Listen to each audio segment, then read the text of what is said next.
Concussion. My question was, how might repeated concussions affect the physical and mental health of afflicted teens?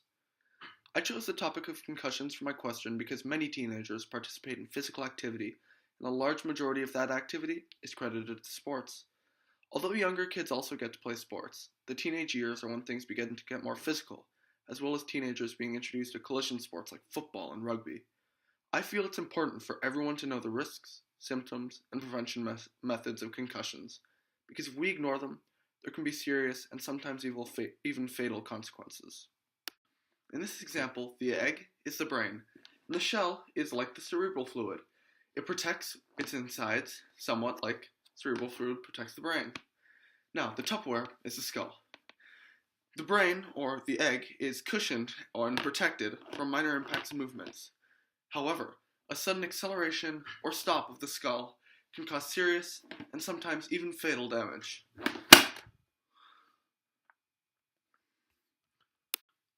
The impact can loosen connections in the brain, and each consecutive impact weakens the brain significantly. Once the brain has been concussed once, it takes less force to concuss a second time. Not only does the brain weaken, but symptoms worsen due to already impaired and damaged brain function. In the egg example, it'd be like hitting the shell over and over. You might not break the shell, but it'll get weaker and weaker and could eventually crack with very little effort. Now that we know what a concussion is and what causes it, how dangerous are they? There are a lot of dangerous mental concussion symptoms, some of the most well-known being dizziness, light sensitivity, and loss of memory. For the sake of time, I'll list the symptoms on the screen now.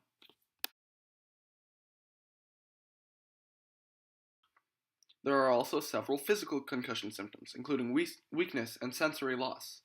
Those symptoms will now be listed on the screen. The more serious symptoms and risks of concussions include comas, seizures, significant weakness, and body fluids exiting orifices.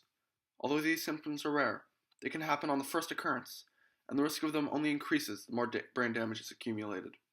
Although it may be hard to believe, there are even worse risks than the ones previously mentioned. Repeated concussions can cause mild cognitive impairments, post-concussion syndrome, and even neural degeneration, ultimately leading to things such as dementia and paralysis.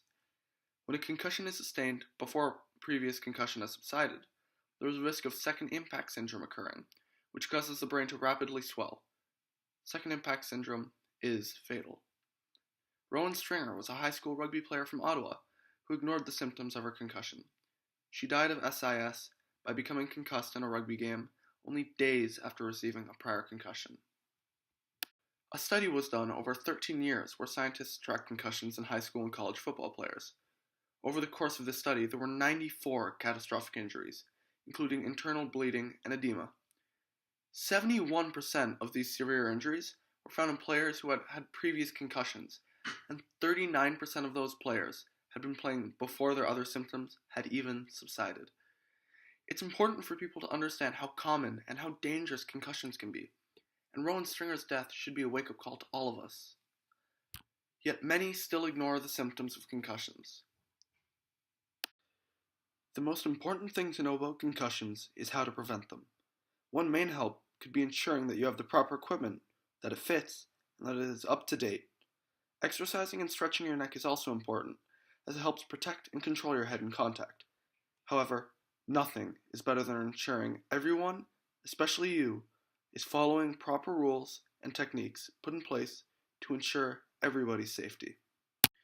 In conclusion, there are many dangerous effects caused by repeated concussions, such as neural degeneration and amnesia. These effects increase in risk and intensity with further concussions, which is why knowledge about concussions and how to prevent them is so imperative. There should not have been so many injuries as there were in the football study, and if concussion education was as widespread as it should be, then who knows, perhaps Rowan Stringer may not have had to die. Remember, be active, have fun, and above all, be safe.